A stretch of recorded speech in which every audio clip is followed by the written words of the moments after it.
Allah wahdahu la syarika lah wa asyhadu anna Muhammadan abduhu wa rasuluh. Ya ayyuhalladzina amanu taqullaha haqqa tuqatih wa la tamutunna illa wa antum muslimun. Wa qala Nabi sallallahu alaihi wasallam, inna asdaqal hadisi kalamullah wa khairal huda huda nabiyyi Muhammadin sallallahu alaihi wasallam wa syarrul umuri muhdatsatuha fa inna kulla muhdatsatin bid'ah wa kulla bid'atin dhalalah wa kulla dhalalatin finnar. Kaum muslimin rahimani wa rahmakumullah, kembali lagi kita melanjutkan hadis yang dibawakan oleh Al-Hafidz Ibnu Hajar Al-Asqalani rahimahullah dalam kitab Bulughul Maram min Adillatil Ahkam, nomor hadis 338 yang ada dalam kitab Shalah, yakni pada bab salat al-jamaah wal imamah, sebuah hadis yang bersumber dari sahabat Abu Bakrah radhiyallahu ta'ala anhu.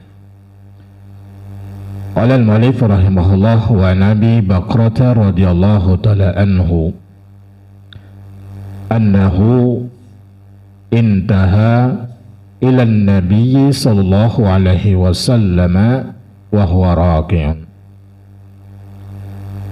wa raka'a qabla an yasila ila saf fa dzakara lin-nabiy sallallahu alaihi wasallam فقال له النبي صلى الله عليه وسلم زادك الله حرصا زادك الله حرصا ولا تعدو. رواه البخاري. وزاد أبو داود فيه وركع دون الصف ثم مشى إلى الصف. Dari sahabat Abu Bakrah, semoga Allah subhanahu wa ta'ala meridai beliau, bahwasanya beliau radhiyallahu ta'ala anhu sampai kepada Nabi sallallahu alaihi wasallam sedangkan Nabi sallallahu alaihi wasallam dalam keadaan ruku. Ini maksudnya Abu Bakrah masuk ke dalam masjid untuk melaksanakan salat berjamaah. Dia masuk dia sampai kepada Nabi sallallahu alaihi wasallam, yang Nabi sallallahu alaihi wasallam mengimami salat tersebut. Nabi sallallahu alaihi wasallam dalam keadaan ruku. Lalu sahabat Abu Bakrah pun ruku qabla ayyasila ila saf, sebelum dia sampai ke saf. Sebelum sampai ke saf, yakni dia sudah ruku. Lalu beliau pun menceritakan kepada Nabi sallallahu alaihi wasallam apa yang dilakukan oleh beliau. Nabi sallallahu alaihi wasallam pun bersabda kepada dia radhiyallahu ta'ala an, zadakallahu hirasa wa la ta'du. Semoga Allah subhanahu wa ta'ala menambah semangat Anda. Semoga Allah subhanahu wa ta'ala menambah kepada Anda semangat. Wa la ta'du, dan jangan kamu tergesa-gesa. Dalam riwayat yang lain itu dengan redaksi wala ta'ud, wala ta'ud, itu dengan difathahkan ta didomahkan ain ya. Wala ta'ud, jangan kamu mengulanginya. Kalau dengan redaksi wala ta'du, jangan kamu tergesa-gesa. Jangan tergesa-gesa. Kalau wala ta'ud, jangan kamu mengulanginya. Mengulangi apa maksudnya? Tergesa-gesa tadi untuk mendapatkan rakaat dan juga ruku belum sampai kepada saf. Jangan diulangi lagi. Rawahul Bukhari, hadis ini diriwayatkan oleh Imam Bukhari. Imam Abu Dawud menambahkan wa raka'a duna saf, jadi sahabat ini ruku belum sampai saf. Summa masya ila saf, kemudian baru dia berjalan ya, menuju saf. Jadi ruku dulu sebelum sampai saf, kemudian dia berjalan menuju saf. Hadis ini adalah hadis yang sahih. Dan kita langsung ke beberapa faedah yang disebutkan oleh Syekh Al-Basam rahimahullah yang ada di dalam hadis ini. Faedah yang pertama, anna man adraka al-imama raki'an wa raka'a duna saf summa dakhala fihi aw waqafa mahu akhar wa ruku'uhu sahihun wa qad adraka raka'ah. Orang yang mendapati imam dalam keadaan ruku lalu dia pun ruku belum sampai kepada saf, baru setelah itu dia masuk ke dalam saf, atau dia berhenti ruku ya, kemudian bersama dia nanti ada yang lain. Imam tadi dia kan langsung masuk ruku gitu karena melihat imamnya ruku. Setelah itu baru dia berjalan masuk ke saf.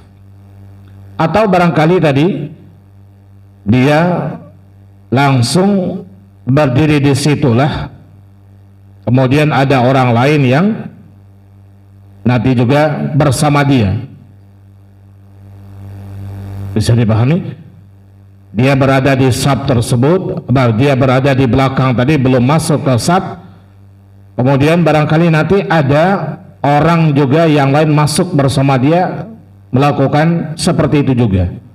Nah, ikut rukuk juga di situ, bersaf di situ juga. Kan bisa terjadi, bisa enggak? Ya ini jamaahnya kan banyak. Ya barangkali memang saf yang depan tadi ada celah ya, tapi dia kan kepingin mendapatkan rakaat bersama imam. Dia langsung ruku, kemudian orang-orang yang lain masuk lalu memenuhi saf yang di depan tadi, lalu masuk lagi orang lain, lalu orang lain berdiri di samping dia. Nah, maka di sini rukuknya sah dan dia mendapatkan satu rakaat bersama imam. Ini faedah yang pertama. Kemudian faedah yang kedua, annal masya al-yasira fi salati limasallahatiha la yadurru as-salah wa la yukhillu biha. Berjalan yang sedikit dalam salat untuk kemaslahatan salat. Poinnya di sini adalah untuk kemaslahatan salat ya. Maka itu tidak memudaratkan dan tidak mencederai salat, tidak membatalkan salat. Kalau berjalannya ya yasir ya, sedikit. Nah, barangkali hanya berapa langkah ya. Ini untuk dia masuk ke dalam saf tadi, maka ini tidak mencederai sholat tadi. Atau sebagaimana kita sampaikan kemarin ya, dia maju, dia bergeser misalnya untuk apa? Untuk menutupi saf yang di depan, karena ada yang kosong, ada yang batal misalnya. Nah, maka di sini tidak mencederai sholat itu. Kemudian faedah yang ketiga, anna raq'ata tudraku bi idraki ruku' mal imam. Nabi sallallahu alaihi wasallam ajaza lahu raq'atahu walau kanat ghaira mujzi'atin la amarahu bil i'adah kama amara al musi'a fi salatihi bil i'adah. Wa innama yadhirul mukhillu fi ibadatihi bima fata waqtuhu min al-amal allati amilaha jahlan ala wajhin ghairi sahih. Faedah yang ketiga, rakaat itu didapati dengan seseorang mendapati ruku bersama imam. Kalau makmum mendapati ruku bersama imam, berarti dia mendapati rakaat tersebut. Mana dalilnya? Dalilnya dalam hadis ini. Nabi sallallahu alaihi wasallam ajazalahu raq'atahu. Nabi sallallahu alaihi wasallam ya melangsungkan ya, atau Nabi sallallahu alaihi wasallam mencukupi, memadaikan ya rakaat salat yang dilakukan oleh sahabat Abi Bakrah ini.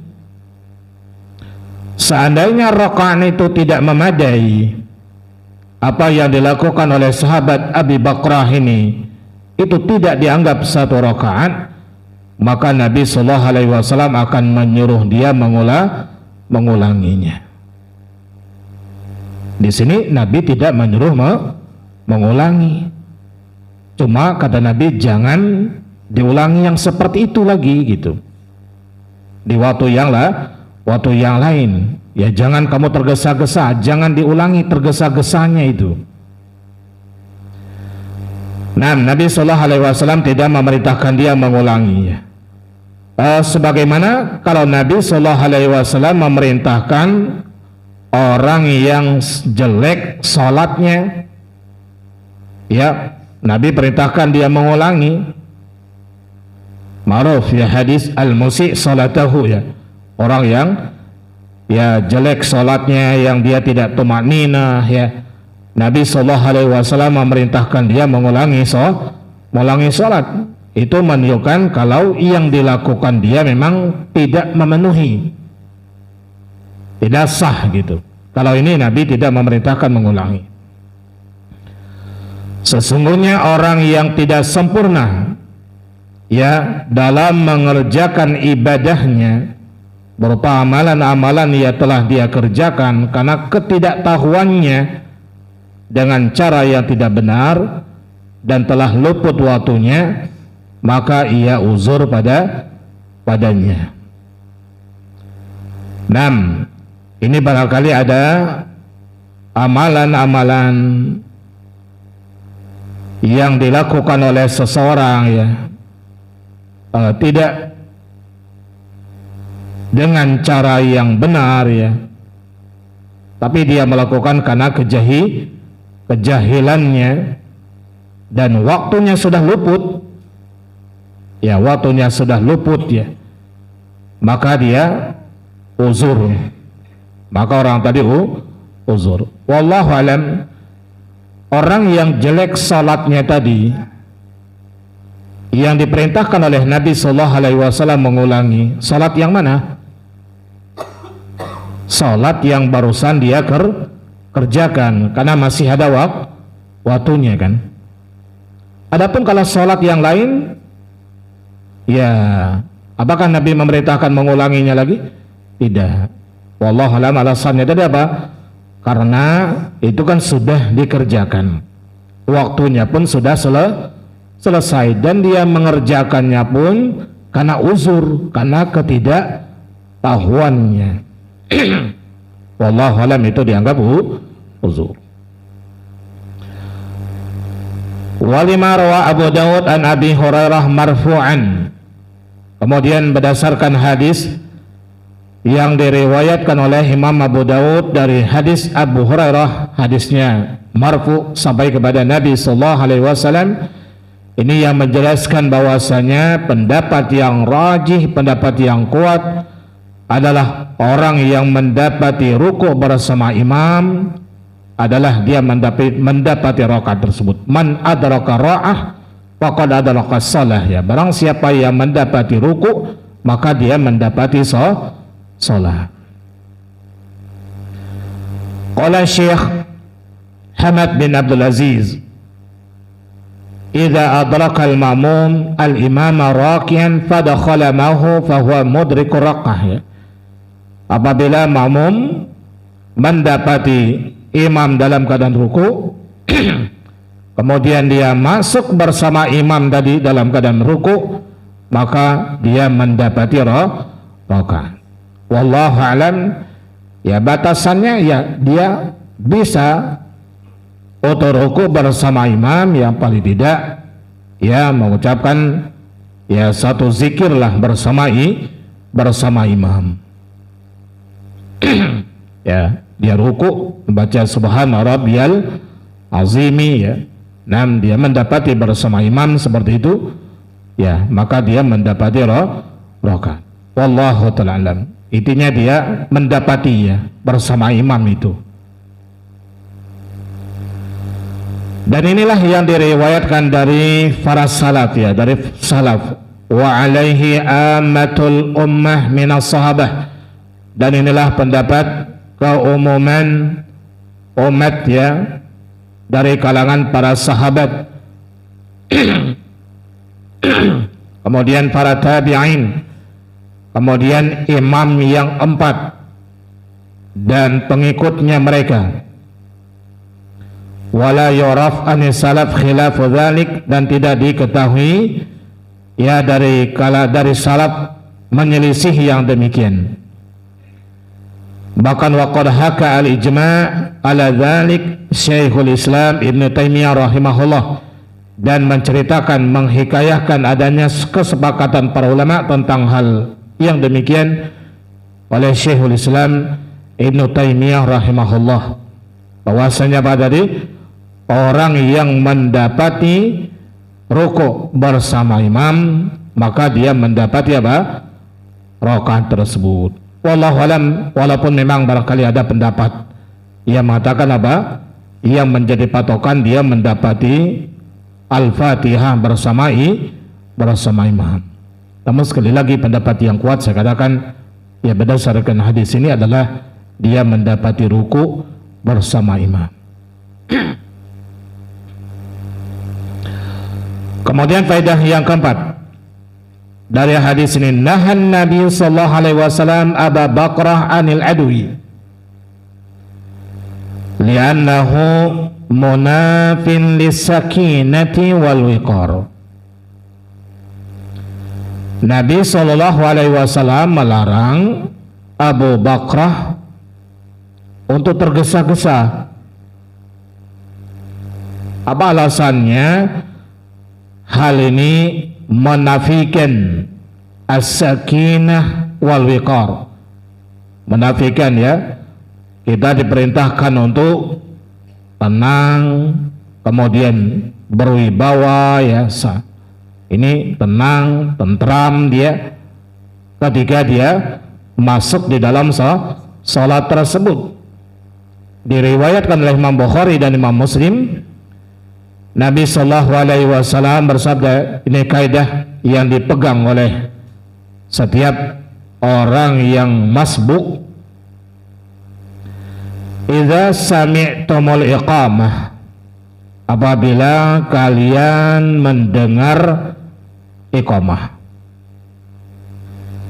wamshu, maka berjalanlah, wa alaikum as-sakinatu wal wiqar. Wa alaikum, dan hendaklah bagi kalian, ya bagi kalian, kata Nabi sallallahu alaihi wasallam, as-sakinah, tenang, wal wiqar, ya berwibawa, ya tenang dia. Fama adraktum fasallu, apa yang kalian dapati bersama imam maka salatlah. Wa ma fatakum faqdu, apa yang kalian luput ya tinggal apa? Ya ditunaikan nanti, diqadha, ditunaikan. Qala Ibnul Qayyim fil Bada'i al-Fawaid, wa qala Nabi sallallahu alaihi wasallam li Abi Bakrah la ta'du nahyun an siddati sa'i. Imam Ibnul Qayyim menyebutkan dalam kitab Bada'i al-Fawaid, ucapan Nabi kepada Abu Bakrah tadi, la ta'du maksudnya larangan dari an siddati sa'i, sangat cepat berjalannya, larangan tergesa-gesa. 6. Jamaah yang dimuliakan Allah Subhanahu wa taala, ini sebagaimana yang disebutkan dalam faedah yang kelima ini, disebutkan oleh Syekh Al-Basam rahimahullah, al-mustahabbu liman ata ila salati ayyatiya ilaiha bisakinatin wa wiqarin wa hadha huwa adabuha. Disunahkan bagi orang yang mendatangi atau melaksanakan salat agar dia mendatanginya, agar dia melaksanakan ya salat tadi dengan tenang, ya berwibawa, dia tidak tergesa-gesa, dan inilah adabnya. Wal yusalli ma adrakahu, hendaklah dia melaksanakan salat apa yang dia dapati bersama imam. Wal yaqdi ma fatahu minha, dan dia melanjutkan mengqadanya, menunaikannya apa yang luput. Wal yamtasil nahyan Nabi sallallahu alaihi wasallam, dan hendaklah dia melaksanakan apa yang dilarang oleh Nabi sallallahu alaihi wasallam. Apa yang dilarang Nabi tadi? Tergesa-gesa. Wa innal hukma amun, karena hukumnya di sini umum. Kemudian diriwayatkan oleh Imam Al-Baihaqi di dalam sunannya, anna Nabiya sallallahu alaihi wasallam qala la tatuna shalah tas'aun, ya jangan kalian melaksanakan, ya menunaikan salat kalian tergesa-gesa. Wallahu alam, karena kalau seseorang tadi tergesa-gesa, banyak nanti mafsadah yang akan didapati dia. Apa di antara mafsadahnya? Pertama, dia tidak mengikuti, tidak melaksanakan petunjuk Nabi sallallahu alaihi wasallam. Apa petunjuk Nabi sallallahu alaihi wasallam? Nabi memerintahkan tadi, alaikum as-sakinah wal wiqar. Kemudian juga Nabi sallallahu alaihi wasallam melarang tadi untuk apa? Untuk tergesa-gesa. Nah, berarti dia tidak melaksanakan perintah Nabi sallallahu alaihi wasallam, dan juga dia tidak melaksanakan atau tidak mengikuti atau tidak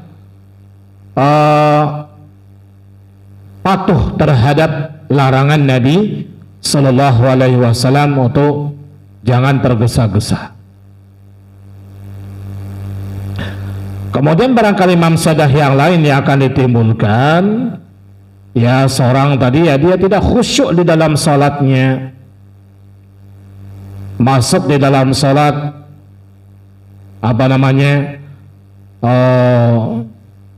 ya barangkali napasnya tersengkal-sengkal ya,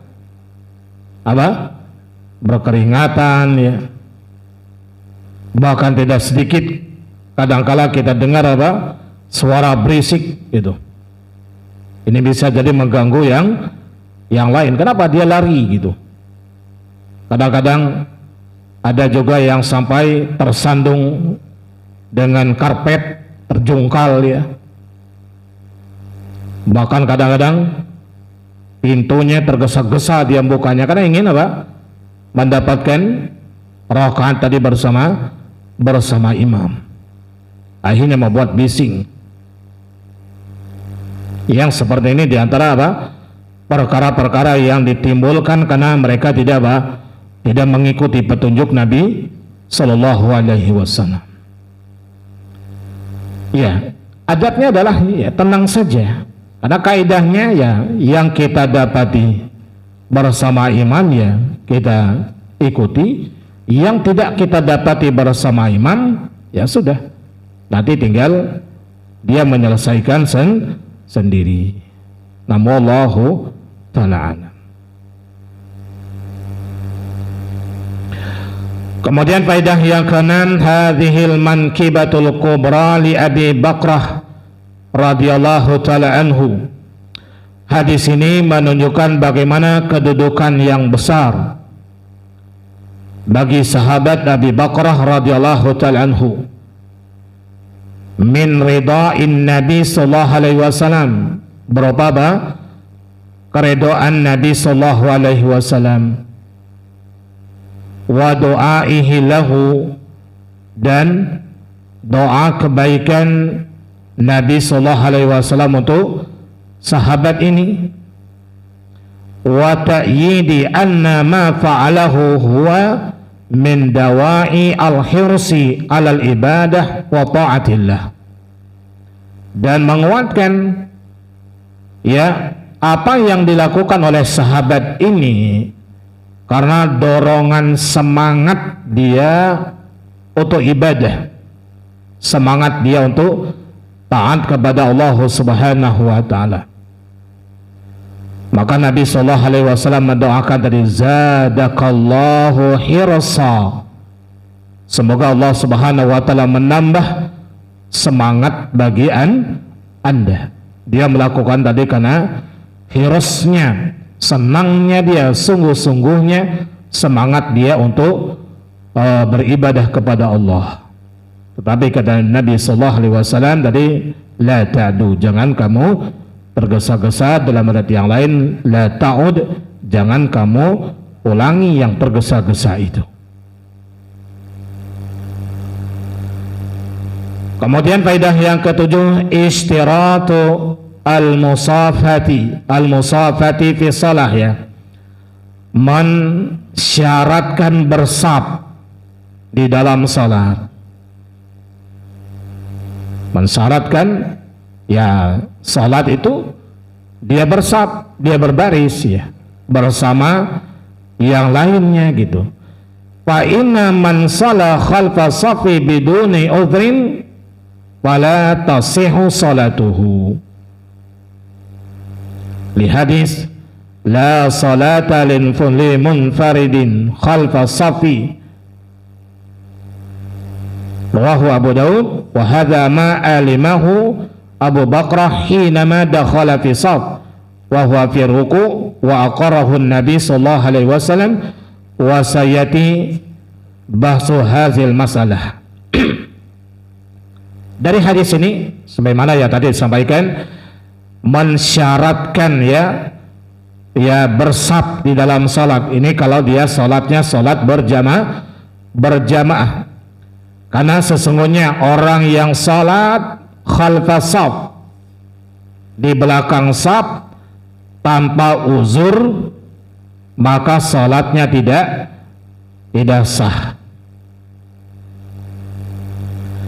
Sebagaimana yang disebutkan dalam hadis yang diriwayatkan oleh Imam Abu Daud, insyaallah hadis ini akan dibahas nanti pada hadis yang berikutnya. Tidak ada salat bagi orang yang munfarid, bagi orang yang sendirian, khalfas shaf, di belakang shaf. Dan ini diketahui oleh Abu Bakrah, kalau salat di belakang shaf sendirian tanpa uzur tidak sah. Ini diketahui oleh Abu Bakrah ya, ketika dia masuk di dalam shaf. Makanya tadi ketika dia ruku di luar shaf, di belakang shaf, dia bukan nunggu di situ, tapi dia maju masuk. Ini berarti sahabat ini tahu kalau salat di belakang shaf sendirian tanpa uzur itu salatnya tidak sah. Sebagaimana insyaallah nanti akan disebutkan ya dalam pembahasan yang berikutnya. Padahal dia masuk ke dalam shaf itu dia dalam keadaan ruku. Jadi majunya dalam keadaan ruku. Nah. Dan Nabi Sallallahu Alaihi Wasallam mentakrir perbuatannya sahabat ini, diiyakan oleh Nabi Sallallahu Alaihi Wasallam. Membuktikannya tadi apa? Berarti kalau dia tetap sendirian di situ, berarti sholatnya tidak sah. Kalau tidak ada uzur. Bagaimana gambaran tidak ada uzur? Ya, shaf di depannya masih kosong, masih bisa masuk, tapi sengaja dia bersendirian. Nah, ini yang tanpa uzur. Insyaallah akan dibahas nanti ya pada hadis-hadis yang berikutnya nanti. Kemudian faedah yang ke-8, al-mustahabbu ad-dukhulu fi sholati ma'al imam ala ayyati halin wajadahu 'alaiha. Dari hadis ini memberikan faedah disunahkan untuk masuk di dalam salat bersama imam itu adalah ala ayyati halin, dalam posisi apapun imamnya tadi, wajadahu 'alaiha, yang didapati dia, ya, dia mendapati imam tadi dalam gerakan apapun, maka itulah yang dia ikuti. Ini yang sunnah, ini yang mustahab, ini yang dianjurkan. Kenapa jemaah? Karena ada barangkali di antara kita tatkala mendapati imam lagi lagi sujud misalnya, dia nunggu gitu, nunggu berdiri nanti aja. Kalau imam sudah berdiri, baru dia takbir mengikuti imam untuk masuk dalam rakaat. Kenapa ya? Karena kalau dia langsung ikut bersama imam kan tetap nggak dianggap. Barangkali itu diantara alasan. Bukan seperti itu yang disunnahkan, yang dianjurkan ya. Yang dianjurkan adalah ya tadi, dalam kondisi apapun imam adalah langsung kita bertakbir, takbiratul ihram, kemudian kita mengikuti imam. Dan jangan pelit. Walaupun kita tidak mendapati rakaat bersama imam, tapi dapat pahala enggak? Ya, nah, dapat pahala. Ya, kita kita sudah sujud bersama imam, kemudian nanti duduk antara dua sujud lagi, kemudian sujud lagi, kemudian ada duduk istirahat, baru bangkit, ya pahala semua. Walaupun itu tidak dianggap rakaat. Jadi jangan pelit. Masuklah kita bersama imam bagaimanapun kondisinya imam. Wallahu alam, itu yang dianjurkan jemaah. Kemudian berkenaan dengan tadi ya, kalau kita mendapati imam dalam keadaan ruku, nah berapa kali takbirnya kita? Ya dua ya. Pertama adalah takbiratul ihram, kemudian baru takbir untuk ruku. Nah, usahakan seperti itu. Jangan sampai nanti dia tidak takbiratul ihram, langsung ruku, takbiratul ruku. Ini nggak sah, nggak terakad sholatnya. Perhatikan ya, sholat tanpa takbiratul ihram, sholatnya tidak terakad. Karena takbiratul ihram itu apa? Pembuka, rukun, dan dia pembuka daripada sholat. Ya sama seperti apa misalnya ibadah haji gitu. Kalau orang tidak tidak memulai, tidak ada ihram gitu, ya tidak sah. Nah, walaupun dia mengerjakan rukun-rukun yang lain, ya sama seperti sholat. Walaupun nanti rukun-rukun yang lain dia kerjakan, ya tidak terakad, ya sholatnya tidak dianggap karena dia tidak memulai dengan takbiratul ihram. Nah, wallahu alam ya. Bahkan memang ada sih pendapatnya para ulama, kalau memang kondisinya mepet sekali ya maka yang paling pertama adalah takbiratul ihram, kemudian dia langsung ruku. Kalau memang tidak sempat lagi ya. Ada di antara pendapat yang memang takbir untuk intiqal ini kan ada yang mengatakan ini adalah sunnah takbir intiqal ya. Nah, tapi kalau takbiratul ihram maka ini adalah rukun. Ya, itu kalau memang sudah mepet memang nggak bisa. Maka takbiratul ihram kemudian dia langsung ruku. Tapi ingat, takbiratul ihram ini kapan dilakukan? Dia dalam posisi berdiri. Jangan sampai dia posisinya langsung runduk gitu. Mengucapkan takbiratul ihram. Wallahu a'lam. Itu kalau memang kita mengira ya kita mendapati. Dan juga bagi seorang imam, terutama di sini sebenarnya ketika ruku barangkali agak sedikit lama lah ya, karena Nabi SAW dalam salatnya beliau antara bacaan, ruku dan sujud itu hampir seimbang. Apalagi ini saya katakan dalam keadaan ruku, sehingga nanti bagi jamaah yang barangkali masih di belakang ya, dia ingin mendapati ruku bersama imam, dia punya kesempatan ya, sehingga dia bisa tenang juga dalam keadaan sholatnya. Wallahu a'lam. Barangkali ini jemaah yang bisa saya sampaikan dulu. Adapun hadis yang berikutnya nanti yang insyaallah akan saya sampaikan di pertemuan kita selanjutnya. Wallahu ta'ala wa sallallahu ala Muhammadi wa ala alihi wa sahbihi wasallam. Dan kita tutup dengan doa kafaratul majlis. Subhanakallahumma wa bihamdika asyhadu an la ilaha illa anta astaghfiruka wa atubu ilaik. Assalamualaikum warahmatullahi wabarakatuh.